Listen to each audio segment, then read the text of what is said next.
Hey, happy KOTG Tuesday. What's up, Tuesday fellas? night grass show.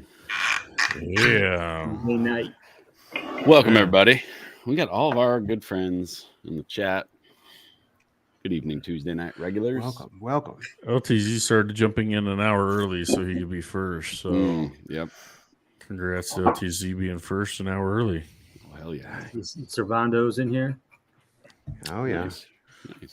Eli Drunk long Festy, guy. Lawn Freedom. What's up, man? What's up, fellas? Papa Moslow. Appreciate you, man. Brian, what's going on out in Utah right now, bro? What is happening with your weather, my Dude, man? I don't even know what this winter is even called right now because we just got another 6 to 12 inches the last 2 days in spots. It was snowing about an hour ago. I think it's finally died off a little bit. And there's actually some resorts that have decided to announce that after about 50 years of being in business, they just hit some new records. I think, what did I tell you guys? Like 785 inches. Yeah. Everybody's going to be Like shredding until like 65 July. Yeah. They're I mean, kicking it till July, bro. honestly probably could last till July. We're not even talking like soil temps reaching 55. This is like snow still on the ground, man. Yeah. But you guys are probably do you guys warm up quick though? Like when it turns, does it turn fast? Or do you guys have a long spring? Yeah, I mean it's already predicting about 60 for the weekend or so. Okay. And we're all a little afraid of that because we got some major flooding talk going on with that much snow, and if it warms up that quickly, it's just going to melt really fast, and there's going to be a lot of flooding. So big talk in Utah here is flooding. Yeah, I bet. So hopefully not, but I am excited though because I finally actually went out and bought some pre-emergent and some gypsum because I'm going to put some down this weekend. So nice. I feel like I'm finally getting into the lawn game with all you guys.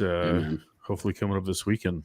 Did you get? I know you finally got your soil test from Earthworks. Have you pulled plugs yet, or when are you planning on doing that? Still too frozen for you? Yeah, I'm gonna. Yeah, because it was like low of 20s last night. Ooh. So I'm gonna pull probably right before I lay down pre-emergent and gypsum this weekend. So hopefully Saturday I'm gonna pull up some plugs and get that all tested and put that stuff down and get ready to go for fertilizer. Sweet. Papa said it was almost 90 in Bama today. Jeez, man. Can't even imagine that. Crank it out That's there. getting a little too hot for me right now. I don't want that. Yeah, that's early. I mean, listen, I would love Imagine. that. I mean, being from the South originally, I'd love it, but here we sit. So that's what it is. But all around the country, we're dealing with it. It's changing. Weather's changing. Yeah. It's exciting stuff. People dealing with the heat, people dealing with snow still, and tornadoes in the Midwest. So it's a crazy time right now. Yep. All right.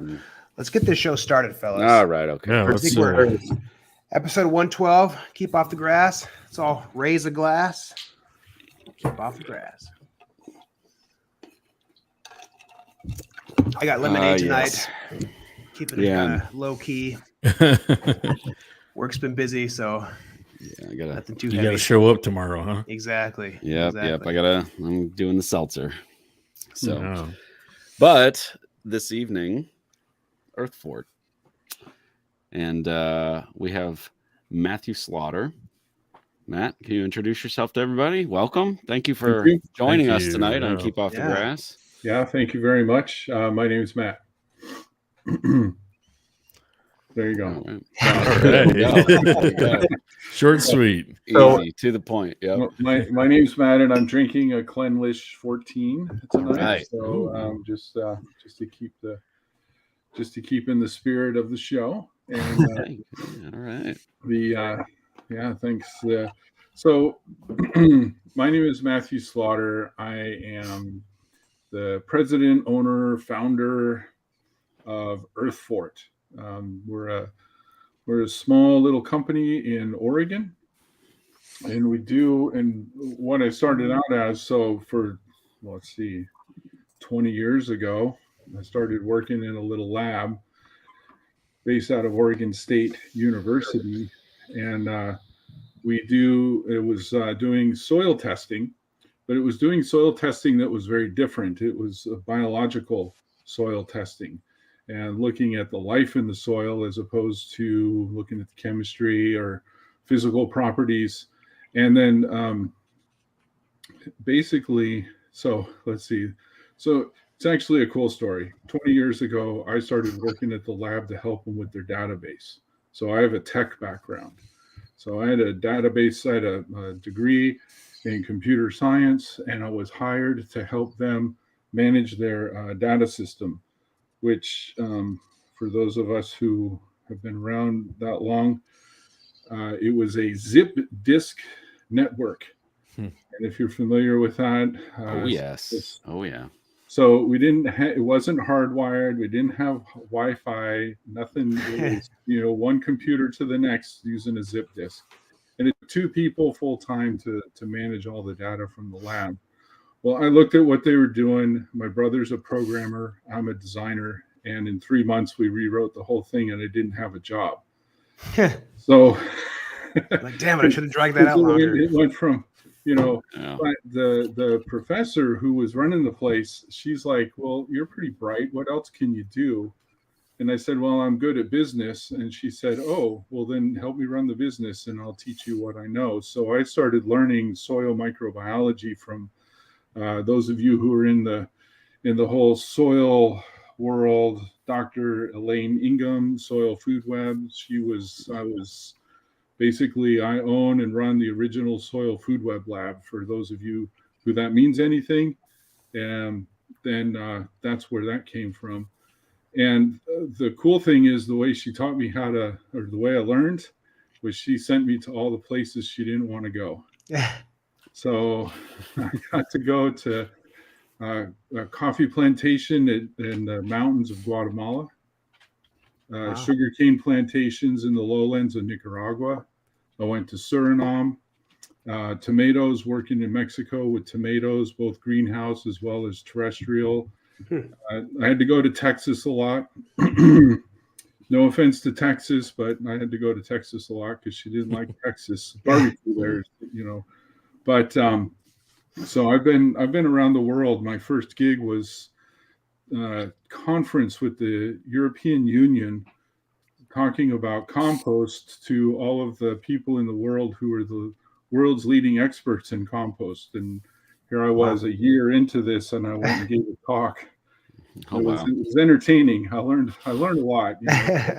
So I'm a learn by doing kind of a guy. So the story is that as I learned, and Dr. Ingham, brilliant research scientist, I have nothing against her, but she's not very practical.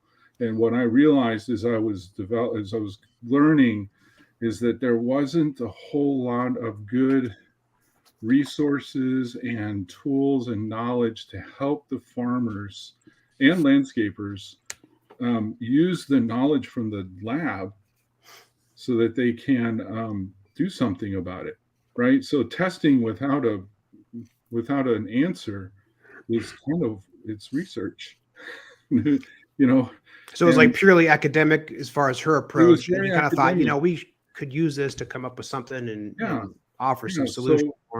So I said, you know what, we need a company that sells stuff that helps people fix these problems that we're finding.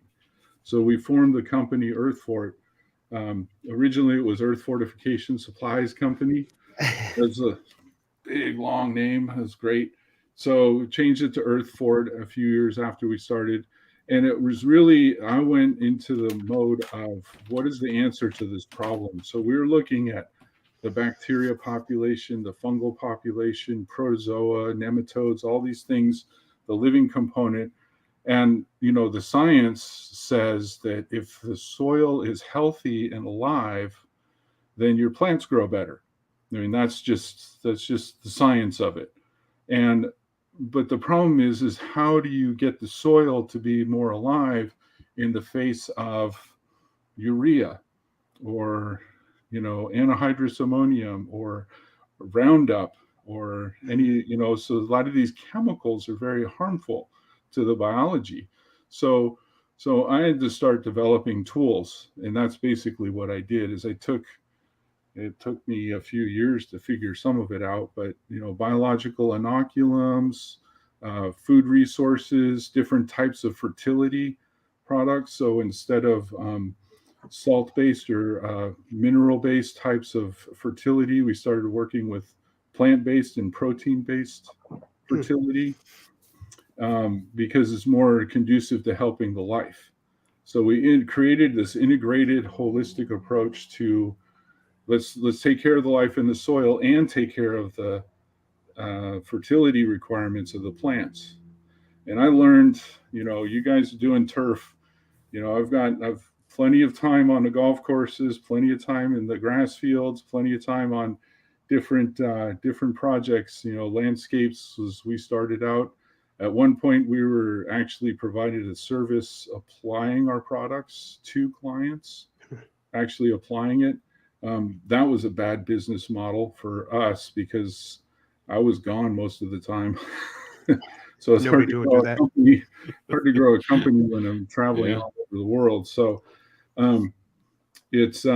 so we just focus on the products. And so today, so that's kind of a little bit of the history. I saw what people were doing and what they were up against, and started developing these products. And what's fun for me, because I've been doing it for 20 years, and now I see all of these, there's a lot of companies doing it now, And one of the things that I did learn early on is that there's no such thing as competition in this space, because there's not enough of us doing it, and there never will. That's an interesting perspective. Yeah, you can't, if you trying to grow a business and you're trying to capture all of the landscapers, you lose. Because you'll have to dilute yourself so much to chase those dollars and cents, rather than staying focused on a niche. So as a business person, I learned, I think you guys mentioned Earthworks. Talk to them. I know their competition, AEM Tech. These guys, there's all kinds of companies out there. There's how many fish fertilizers are there? How many different people selling humic acid and selling you biology? You can buy mycorrhizal, you can buy bacillus, trichoderma, all these things that will help you. And there's just a lot of people out there doing it, and it's great. But what a lot of people aren't doing is testing. And so that's something that we've really stayed focused on all along, is testing of the soil for the life in the soil. And that's what we do. So testing for us is biological. We do some chemistries. It was a question, we do EC. We look at the pH, we look at the electrical conductivity, but the main thing is we look at the bacteria and fungi and the balance, because at the core, ecological succession is the science behind what we do. And every plant grows in a niche. Part of that niche is the bacteria and fungi. And so are you looking at, do you look at NPK at all? No. You're not looking at that at all. Nope. Because, and the reason I stopped doing it, we used to do it, and I stopped doing it because there's at least 1,000 labs in the US alone that do soil testing, and you have to use a lab that's local and understand your soil type. Sure. So with biology, it doesn't matter, because biology, we're counting general populations of bacteria and fungi. We're not trying to divvy out the species. So with NPK testing, with chemistry testing, you have to know the soil type.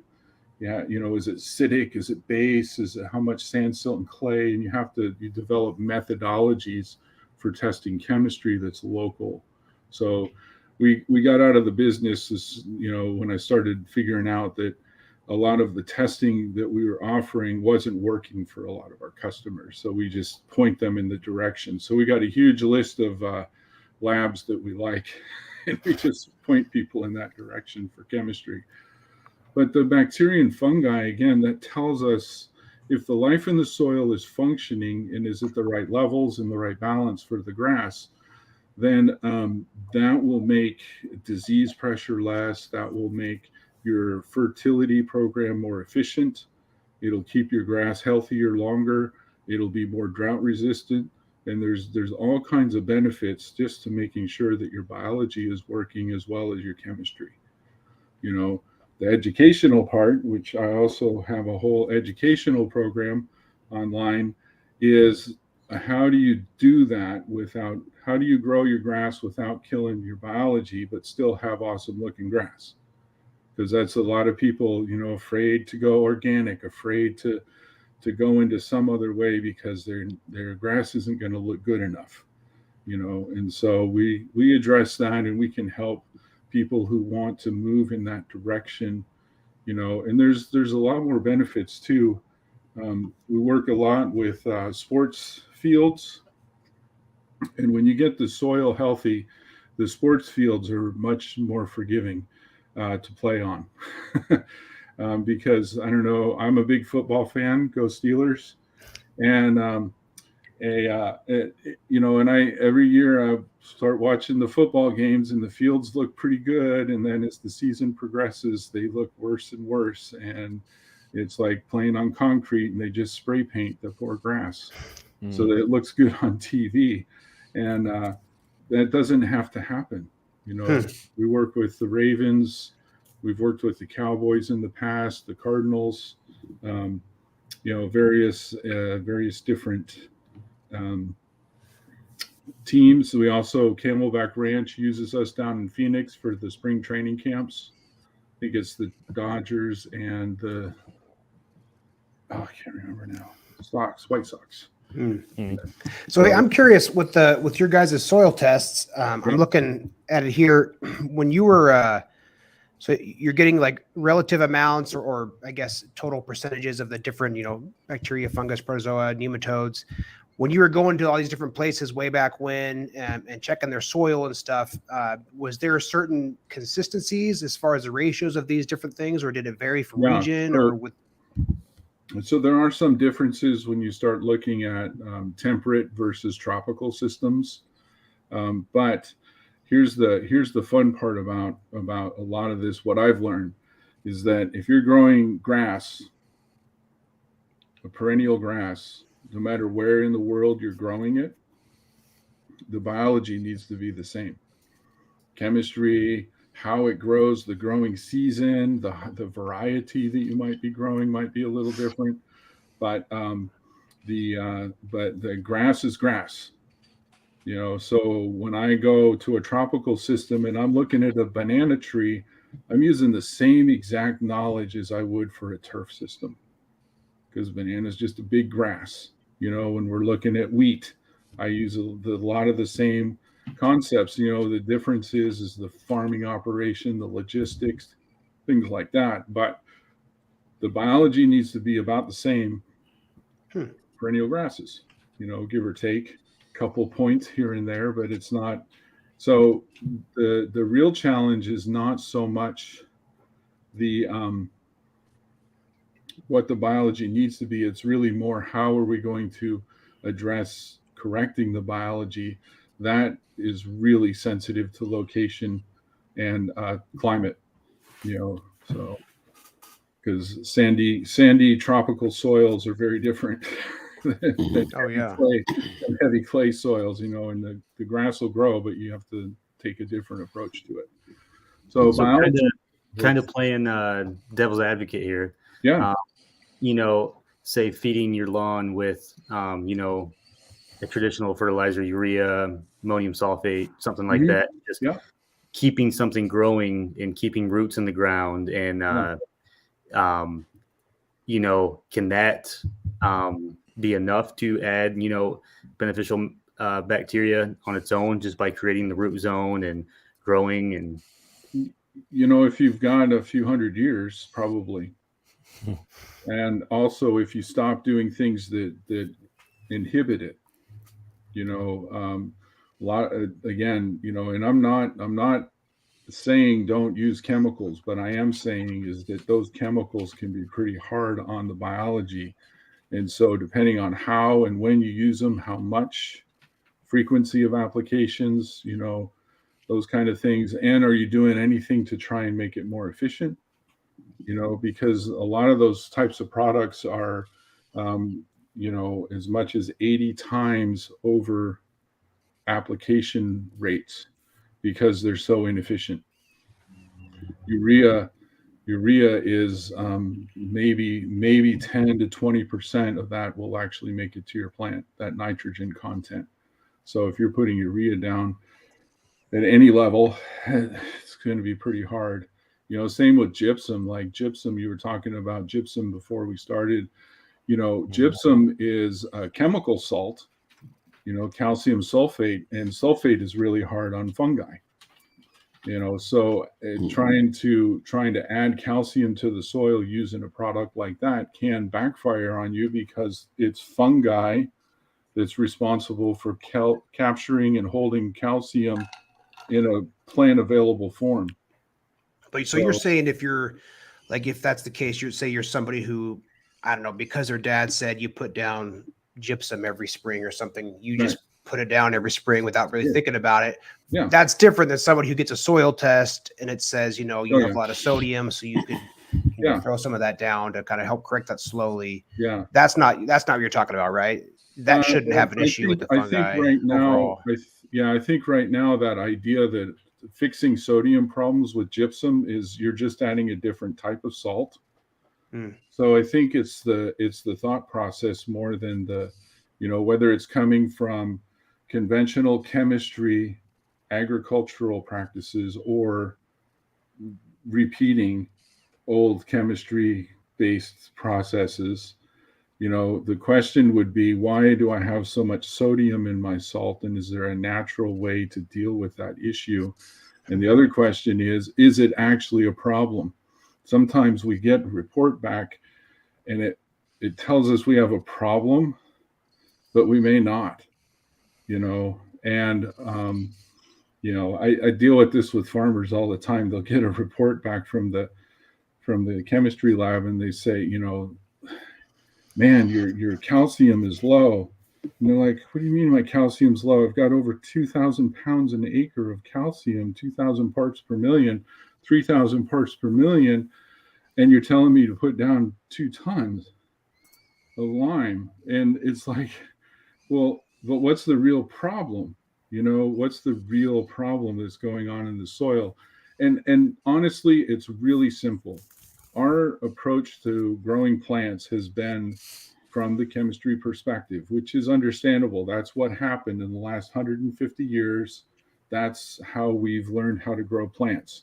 We found out through some really cool processes that if you throw chemical nitrogen on the ground, it greens up the grass. Okay, that's great. But the consequences of that over time is that we have diminished the soil microbiology component, and we've lost the knowledge that was with that and the process. Plants don't grow do grow or don't grow because of lack or too much fertilizer. They grow or don't grow because there's no biology to process it and put it in its place and to give it to the plants. So the question is, this is a fun question, right? Because walk out into the forest, and I know you all like being outside. Walk out into the forest and look at all of those plants, all those beautiful, huge trees, depending on where you are. It might be maples, might be Doug fir, it might be oaks, it could be scrub, it could be cactus.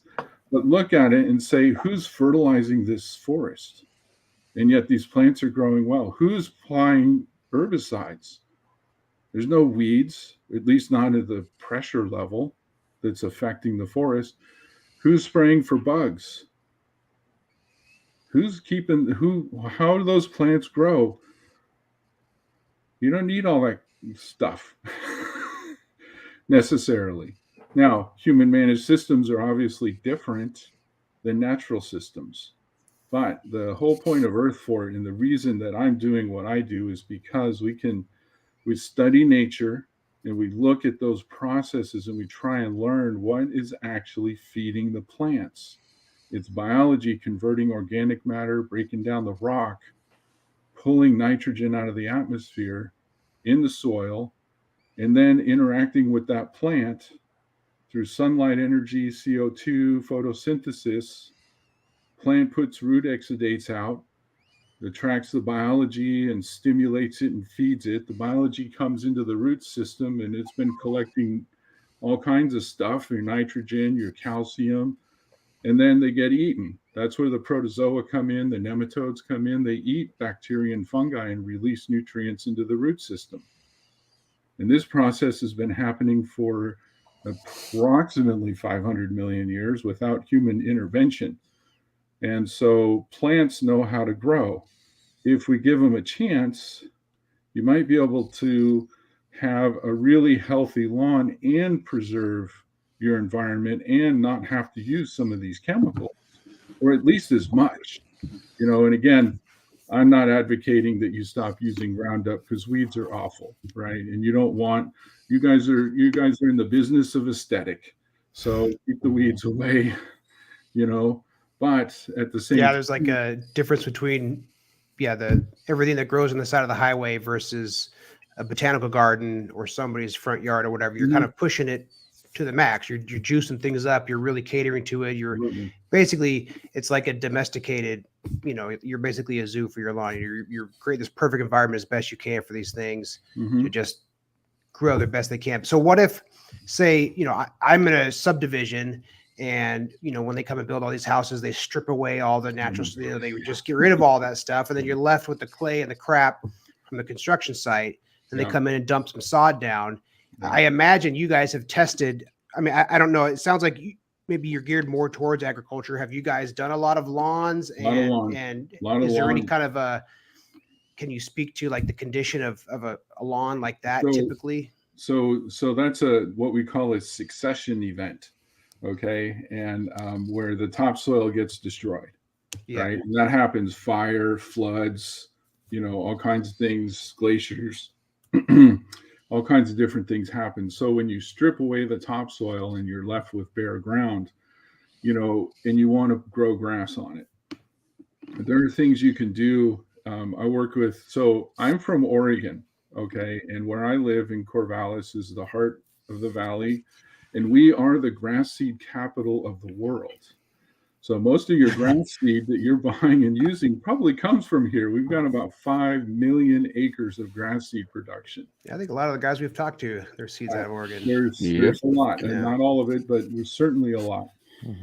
Now, when you plant with seed, you need organic matter. You need to put good compost back into that soil. You need to get some organic matter in there. You need to chelate some of the salts. So when the heavy clay, so one of the products that I created is called Soil Revive, and it's a mixture of kelp and humic acid, complex carbohydrates, amino acids, and it goes in and it does a couple things. One is it chelates the nutrients, so it breaks up all the salt. So a lot of nutrients get trapped on the surface of the clay. That's your CEC, right? When you're doing your cation exchange capacity testing, you're testing for the nutrients that are on the surface of the soil particles. So, but they're not easily freed, right? So you can have a really good CEC and they're still going to tell you to put down nitrogen or calcium or something like that. Here we go. And so Revive can go in and free up some of those nutrients and stimulate the biology. Provide is an inoculum, bacteria and fungi that you can help to restore the biology. So when you're if you're doing it by seed, you need a lot of compost, probably, a couple 100 pounds per 1,000 square feet, just to give you a nice, good addition of organic material, because that's habitat for the microbes. It's also biology itself if it's a good compost. Apply these products right over the seed and then keep the birds off it, right? And then, that'll help. If you're rolling it, it's even easier, because then you do a light dusting of compost on the ground, spray a mixture of Provide and Revive on the bottom of the roll it out, and then soak the top with this stuff. And that'll help a lot with establishing a lawn, because it'll stimulate the biology and it'll free up some nutrients. And then use good fertility products that are, like either a fish hydrolysate. Stay away from the Alaska fish fertilizer. A good golden fish hydrolysate. There's a lot of brands out there. Organic Jam, Neptune's Harvest. There's Schaefer's in the Midwest. Out here is. Hey, real quick, what's wrong with the Alaska fish? Okay, so there's a difference. The way it's processed.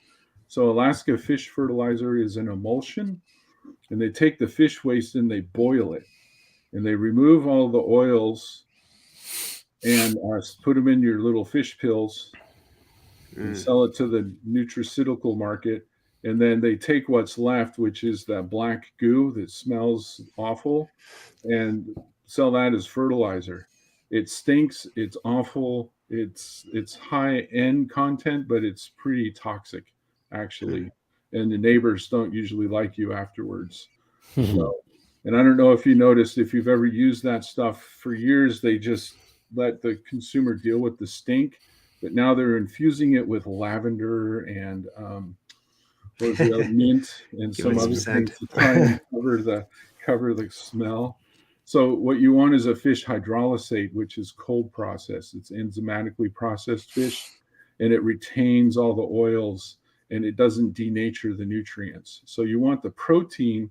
Basically, it's protein, and that is very readily available for the microbes to consume. So they eat the nitrogen and the nutrients that are in that product, and then make it available to the plant.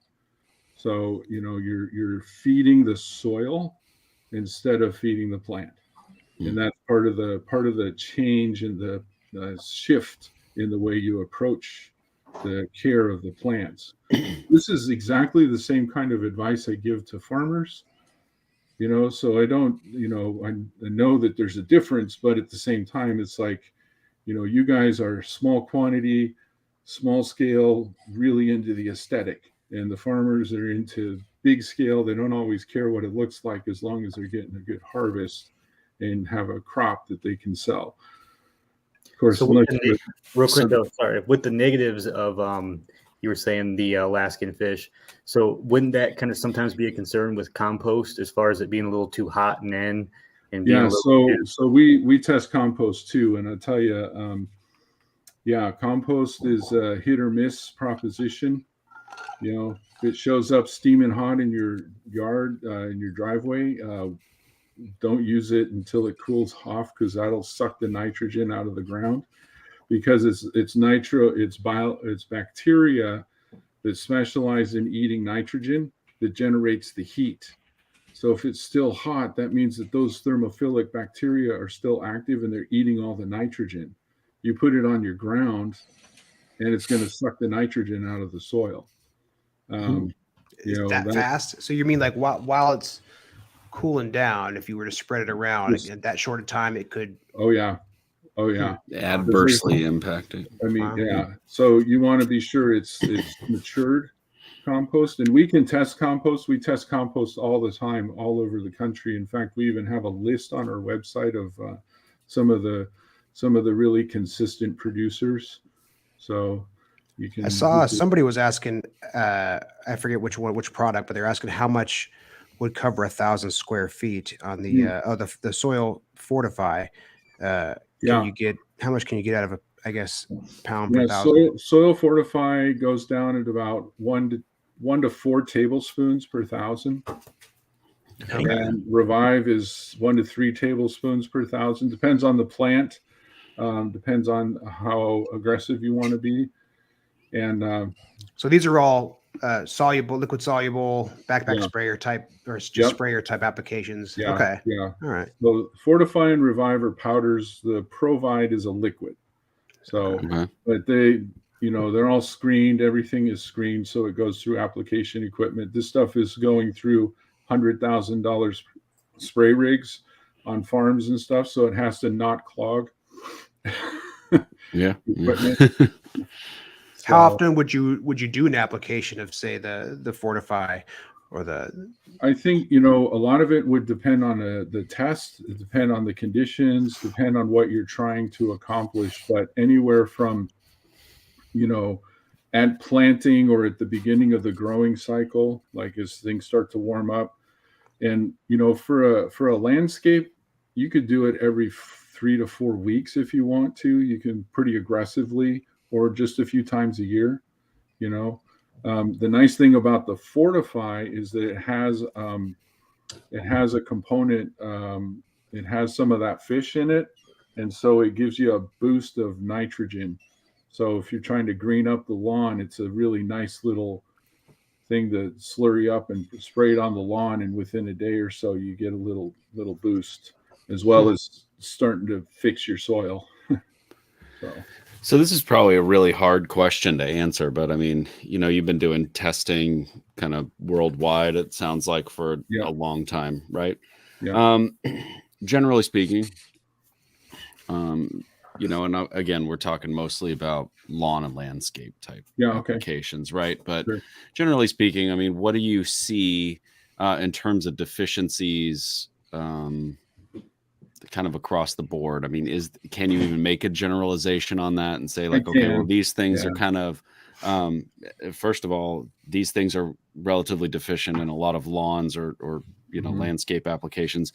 And then how long do you see, an application of your products getting to a level that you would like to see, kind of an ideal level of a lot of these microbes and microbiology? Some of those answers are really dependent on the conditions that you're starting with, but most of the time, most of our soils and grasses and landscapes are deficient of fungi. Is probably the number one deficiency, and it's not just lack of fungi, it's lack of diversity of fungi. And when you have low fungal content, you also have low diversity of bacteria, which means that the bacteria that's present is not always the best, and the fungi that's present is not always the best. So, for example, if you're dealing with thatch issues, like constantly fighting thatch, that is the number one indicator that you are incredibly deficient in carbon consuming fungi. Because the bacteria is not good at breaking down the lignins in the plant, but the fungi is brilliant at it. So we did a trial on some turf. Well, it was on turf with Cornell. And I don't know if that's on the website. We got a section of little case studies, and they keep trying to put those up. But we did a little study with Cornell, and they did a thatch study. And they used all the usual suspects, the Roundup, over application of Roundup, heavy urea, nitrogen application to try and burn it off chemically. And then they got their hands on our product late in the trial. They didn't do it right, and we still were better than they were breaking down the thatch. And that's pretty cool. Methods. So fungi is one of the it's all about balance, but it's the fungi is really sensitive to these salts. It's really sensitive to disturbance. So every time you depending on how heavy you are with running over your grass, how frequently you mow it, you were talking about recreational mowing once a week, just going and mowing the lawn just because you can. That depending on the size of your equipment and the frequency of that kind of stuff, that can have a detrimental impact on your soil over time. And, at least you don't have to deal with tilling, which is a whole nother topic of discussion. But so if you were to do one of your, like the fungi application, say you were low on that in your soil test results and you're going to get an application from you guys and you start using it, would correcting that fungal deficiency, would that decrease your chances of getting like a fungal infection if you live in an area that's humid and prone to fungus disease and things like that? Does that have a benefit? Yep. One of my favorite stories is Medina. If you're familiar with Medina on the west side of Chicago, it's a pretty exclusive country club golf course. Curtis Tyrell, the superintendent, used our product on one of his courses there, and the fungicide bill in the first year went down $75,000. Wow. Okay. just from using our product. And what they did was they switched from preventative to curative, and they also implemented mechanical control. In other words, if they were walking around and they saw a spot, they just dig it out. They just Sure. core it out. They just Get it before it spreads. yeah, just cut it out and throw it away, and it saved them so much money. And we see it all the time as you start to build up. So that leads to the other question: how long does it take? Yeah. This is a tricky one, because a part of it is up to you as to how aggressive you are at transitioning towards a life first approach as opposed to the chemical first approach. Because every time you do a chemical, you take a step back. You do biology, you move it 2 steps forward, or vice versa. Just depends. So if you're really consistent and getting things going and building up that soil, and you're minimizing the things that disrupt the life, it usually takes maybe 2 or 3 seasons Okay. to get it turned around. If you go cold turkey, some of my producers, they go cold turkey, and I never recommend it, because that's just scary for them, because that's money, right? But if you go cold turkey, I mean, you could have, you may have some issues the first year, and you're going to have weeds. And that's the one thing I warn people when they're doing grass. If you stop spraying your chemicals, you're going to have weeds. But what's going to happen is the weeds are going to change. You're going to, the first year, you're going to have a certain type of weed, a certain set of weeds. And then as you start building that soil up, those weeds will start getting sick and dying off, and you'll get a new version or a new variety of weed. And so that's usually why it takes 2 to 3 years to really fully transition away from, that heavy weed pressure that you might have. Now, I'm not saying you will. Like, I'm going to enter your contest for the turf because I want to win the competition of the most diverse weed patch, because my front yard is an experiment. I swear to God, there's little petri dish, 20 or 30 different types of weeds growing in my front yard. And the thing is that we like it that way. And because we don't care, right? And the guys come and mow, so it never goes to seed. So the neighbors don't care. It's when it goes to seed that the neighbors start complaining, but and that's the other thing too, is, you just, as you looking at your aesthetic, you have to balance your tolerance for something besides your grass. And you have to make that choice. You have to make that call. Sometimes you're going to want it to be perfect. If you want it to be perfect, then you're going to be balancing. You're going to be playing the game of get rid of the things I don't want, and then but still do things to help maintain the overall health of the soil. And that, most of my farmers are hybrid. There's some, like I work with vineyards, for example. There's certain diseases out here in the vineyards that if you don't put the fungicide out first before, and you get the disease, then you've lost the whole crop. No, sure. Bunch rot, because it starts on the inside of the bunch. So once it establishes, there's nothing, you can't curatively deal with it. So you have to do a preventative. So, these organic wines, when you buy an organic wine, just keep that in mind, that they took that risk of not putting that fungicide out. And some years, I've watched some of my smaller vineyards say, okay, we're not going to do it. And then they forget to put the biology out. They compat it, and they that 3 acres gone. So what if you don't want to go like cold turkey on trying to switch over from doing like fertilizer applications to more of this inoculum stuff? Yeah. Are there certain types of fertilizers that are less harmful? I would imagine something like Earthworks or ProPete, some more of these more natural fertilizers don't have that same problem. Really good products. The fish using Simple Lawn Solutions, potassium. There's what is it? Advancing microbes, or whatever they're called. AME, advancing microbe. I don't know what they're called. They're out of New Zealand or Australia. And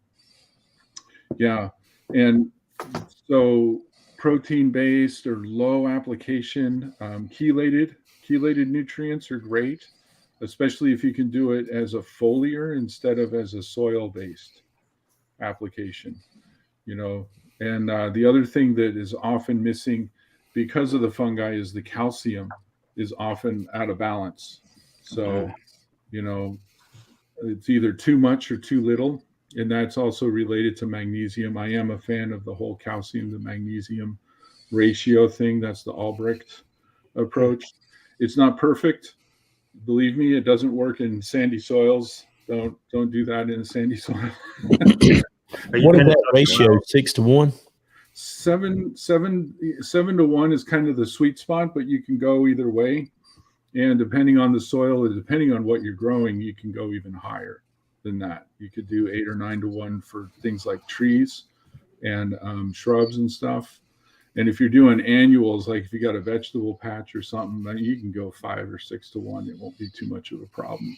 But if you're growing grass, that 6 to 8 to 1 is probably a good little range for that, And the difference too is don't use your CEC. Use that Earthworks test. Use the Haney test, and that modified the plant available nutrient test as opposed to cation exchange capacity test.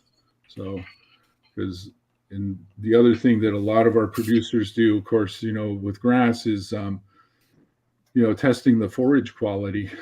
But you guys aren't really interested in the forage unless you got sheep or cattle.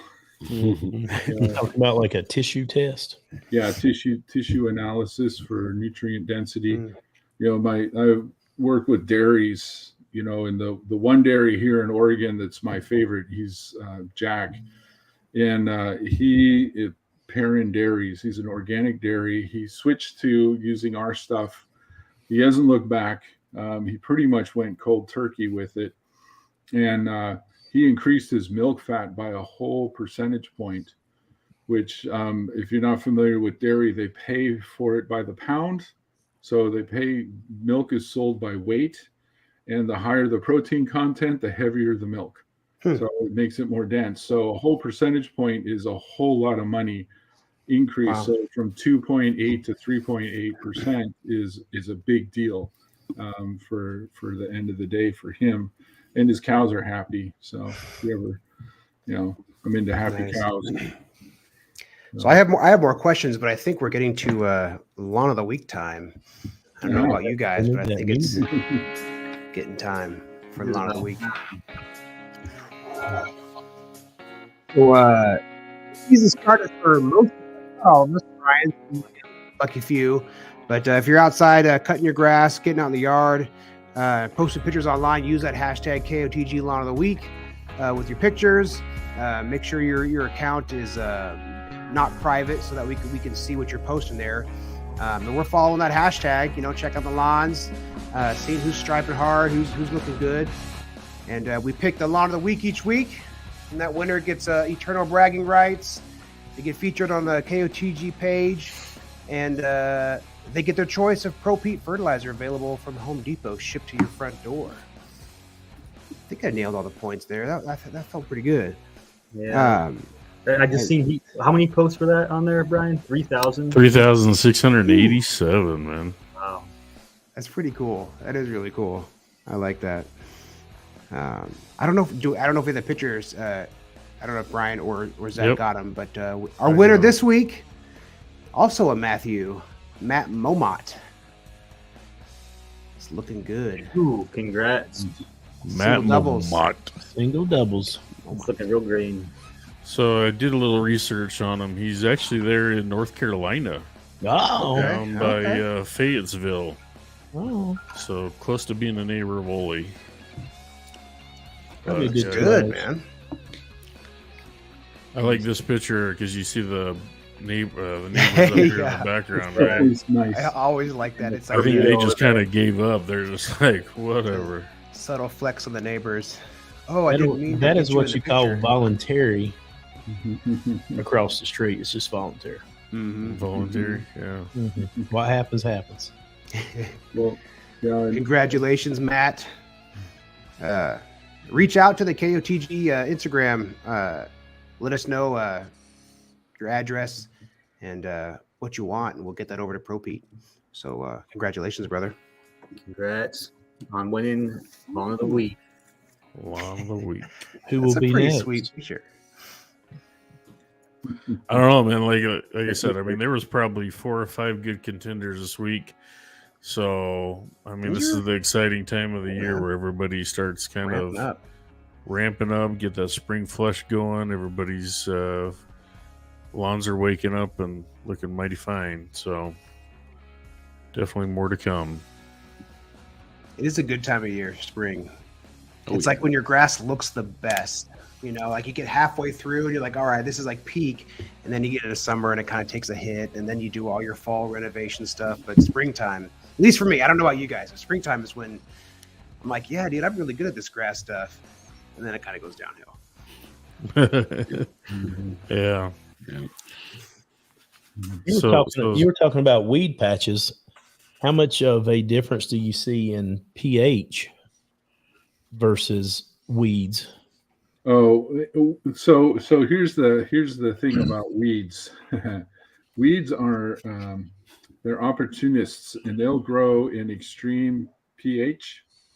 They'll grow in good pH. They'll grow in but what they're really looking for, most of the weeds, especially the annuals, is really high bacterial content and typically more alkaline conditions, because then you get nitrite and also compacted soil, so you get less oxygen into the soil. So low organic matter, a lot of bacteria, no low oxygen, sometimes either really dry or really wet.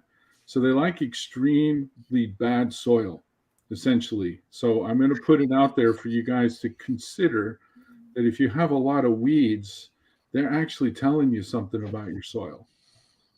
And you're fighting the wrong thing if you're killing the weeds, because what you're doing is you're killing the thing that might actually fix the problem in the long run. So that's where the balance comes in. One of the other things too is, as you build up your soil, and I know this is going to be an issue for all of us as time goes on, you need less water over time. So to keep that lawn green longer into the summer, for some of us out here in the West, we dry out. We have these long, hot, dry summers, and the lawns, they naturally turn brown. But if you put a teeny bit of water on it, then it can keep it green. Our lawn in front of our work, we have a median strip. It's they call it an eco lawn, and it's a forage mix. So it's got vetch and clover and grasses and all kinds of different things mixed in there, and a little bit of water, and it's green throughout the whole year. And I'll do a picture once things start going, because my neighbor, our landlord, doesn't take care of his lawn the way we do. So I can get a shot of the lawn, the green lawn going into the dead lawn. That'd be cool to see. I'll see if I can capture that. But it doesn't take much water, and the city never comes around and complains. We do really low watering type of things. We don't use big sprinklers. That's no. So what products do you guys put on that little strip of grass? Everything that everything that's left over. Okay. So do you have a lot of folks saying that using your stuff? What's that? Do you get folks saying that they've saved on water and irrigation after kind of getting their soil treated with your guys'? Is that something you could anticipate if you work with your guys'? Absolutely. So one of my biggest clients is almond producer in Bakersfield, California. And they have huge water issues. A lot of people are pulling the almonds out because they don't have enough water to keep those plants going. This agronomist that we're working with, who's implementing this approach, his clients they've reduced their water dramatically. I think in some cases 30 to 40% reduced water consumption. Wow. And they're getting double the yield that everybody else is getting, and they have less disease, but he's implementing a ton of stuff. Our products is part of the program. It's, and that's the other thing I really should emphasize. Our products are meant to help you rebuild the soil component. They're not a replacement for your fertilizers. They're not a replacement for your protection products. They're meant to help rebuild the soil. And at some point, you could get to a point where the soil is self-sufficient, but human beings are involved, and that's pretty unlikely. It'd be hard to give up comments, and I think that post is either on our Instagram feed with Gerald Pratt down there with Regenerative Crop Solutions. It might be on our website too, but that's these are published, and he's actually publishing a paper. This was done in collaboration with the university down there, and I think he's publishing a paper on these results. It's a 5-year program that he's been working on. Seriously reduce the water consumption, and they use less good water. So that's the other piece, is that the water quality doesn't have to be quite as good as what you guys want for your grass. That's the other thing too. To get rid of the chlorine, that'll probably help your grass too. Yeah, true. True. But when you're in, I saw you were in like Kenya. Yes. What are you? I don't know exactly where you were. Like, I don't know how much equipment's available to them, but is that something where I can see where that's not touched by man as much? Maybe some of those crops. No, it's as bad as something like that could really, I could see beneficial. The only difference between what they're doing and what we do here in the States is everything. They don't have the heavy equipment. They don't overtill, although there is some of that. The problem they have is the fertilizer that they can get is usually junk. Like, it's the rejects. Some of it's illegal in most places in the world.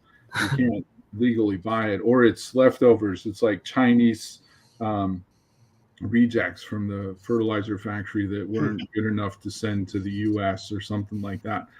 So with Kenya, that's a huge project. That's consuming a lot of my time. Actually, we're going to be building a facility there in Kenya, in Kisumu County, to make the organic fertilizers that these guys need. And because it's such low application rate, it's a pound an acre. So instead of hundreds of pounds per acre. A pound an acre of granular? Yeah, of soluble powder. So you take the pound, you liquefy it, and then you apply it at planting, and then maybe do one more after, a few weeks or a month, depending on the crop. But teaching them how to do soil testing. So we're setting up testing training with them, going to be setting up the fertilizer factory and looking at, they've got fish waste. So I'm going to set up a fish factory, and we're going to process fish. I've already got a group of people working on that. They've got water hyacinth, which is a invasive weed on Lake Victoria, and they're harvesting that, and they're using it for biofuels. And then whatever's left, we're going to try and compost it and try and create some additional products for them. So, and everything they do is by hand. So what we do is perfect. And, this is the story I tell. And I've spent the last 20 years in America developing products for Africa. Basically, that's awesome. Because, America, we got all the tools. You want more corn, you can grow more corn. You want better looking grass, you can grow better looking grass. And then when you get a conscious, then you start thinking about ways to do it in a nice way. But they don't have a choice.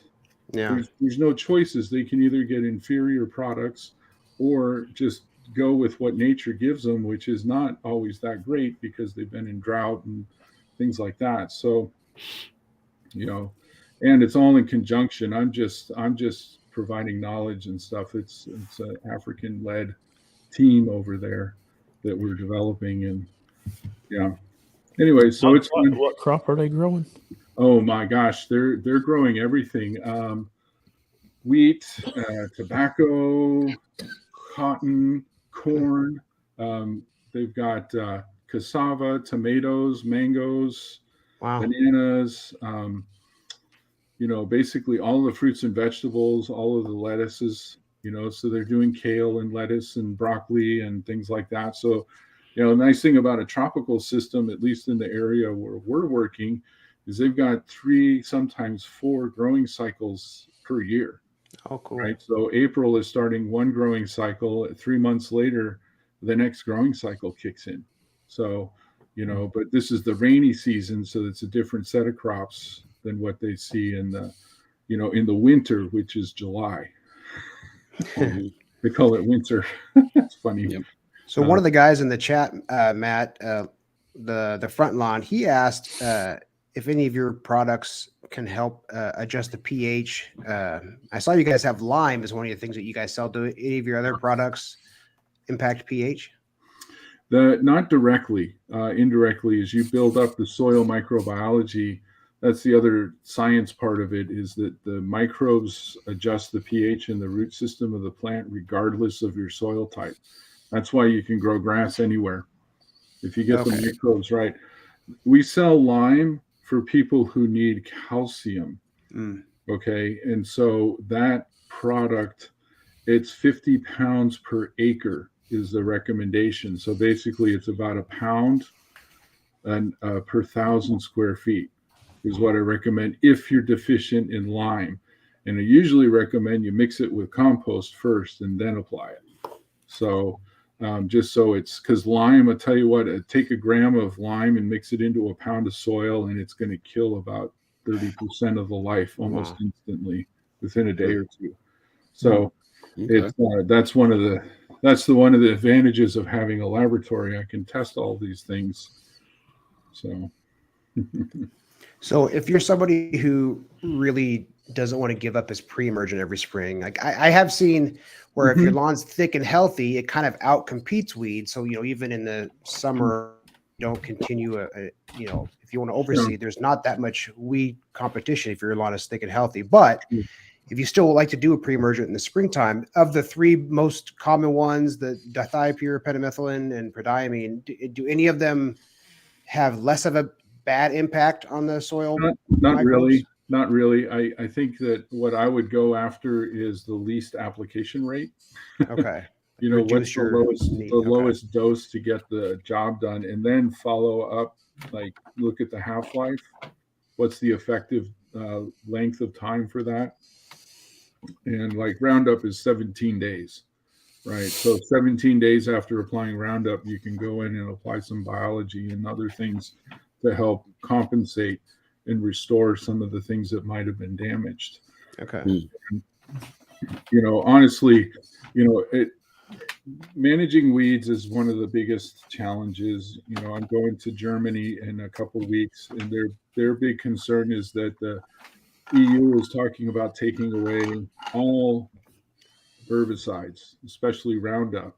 But the no-till guys I work with, they're putting down 150 milliliters per hectare of Roundup, because what they're doing is 150 milliliters is like like this much per hectare, which is 2.5 acres. They're doing it as they're drilling in their seed, they're putting it down just to keep the weeds from getting too aggressive, because they know so they're not trying to kill the weeds, they're trying to keep them from outcompeting their main crop. And so low doses like that, I don't think that matters so much. It's the really heavy doses, like everything. It's the extreme over application of all these chemicals that's always been really the problem in agriculture and in our horticulture. Is, if a pound is good, then 10 pounds must be awesome. Well, if a pound is good, then 1/10 of a pound is probably about the right amount you need to be doing. Because, part of it too is that these companies are trying to sell product and they want to move a lot of product. So if you over apply, then you get to use more. And the USDA study that talked about these ground-based soil, it was fascinating. Is 20 to 80, up to 80% of that application will never make it to the plant. which is why the chemical companies are looking at, encapsulated, slow release, all these other types of tools and stuff, and which is great, because we need that too. Because this is not, how shall I say it? This approach is not for everybody. And I don't hold it against anybody who says, no, I can't do it. I get it. It's not perfect for everybody. So I'm interested in, I'd be curious to see kind of what my soil microbiome looks like with one of your guys' tests. And again, front lawn had the same question I was just thinking of, is I already put down my pre-emergent. Oh yeah, that's fine. It's okay to if I want to set it in now versus waiting until it wears off. Yeah. Cause whatever damage you did isn't going to get repaired. Okay. You have to be, that's the thing. And that's one of the myths when you start looking at soil biology. One of the things that they'll say, especially in regenerative agriculture, is if you do cover crops and keep the rotation good and don't mess it up, don't till, and stop using some of these heavy chemicals, then you're going to be okay. Well, it's true. But like I said at the beginning, if you've got decades for it to make its way back up, because it takes up to a century to build a centimeter of soil. And that's mostly life. So it's a slow process. What we're offering is an accelerated approach to rebuilding those soils. And, you can do it the slow way. If you've got the time, great, go for it. Like you see a lot of these guys, especially in the cattle industry in the Western states and stuff, and they're on the book tour and everything talking about how great their ranch is. What they don't tell you is it took them 30 years and over $1 million to do it. They just talk about what it is and not how they got there. So that's why it's always a good question to ask, how long do you think it'll take? And that's, again, it's up to you. But yes, so don't take anything I say, don't worry about your fertilizers and your pre-emergence. Just start thinking about the life in your soil. Maybe get it tested. It's $50. So the soil life test is $50, and you get to sit on the phone with either Alex or Kinzer and talk about the results, and they'll talk you through it and give you ideas, and basically it comes with free consulting.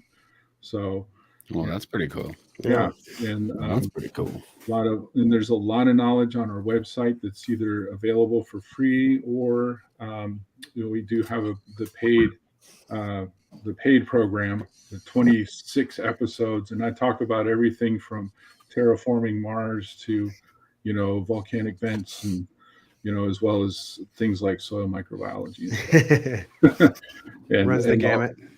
The whole gamut of everything, life in the universe. So so thanks guys for having this has been great. Where can folks find you guys? We're always interested in different perspectives, right? And like you mentioned, it might not be for everybody. Some people like the way that they do it. That's cool. But we're always looking for new perspectives, new products. So anybody who's watching right now, like, check them out, earthfort.com. Look them up on Instagram and follow, and maybe somebody can get good. Thanks, Matt. This is awesome. Appreciate it. Thank you. Thank you, Matt. Yeah, and feel free to reach out if you have any questions. Just contact us through matt@earthfort.com.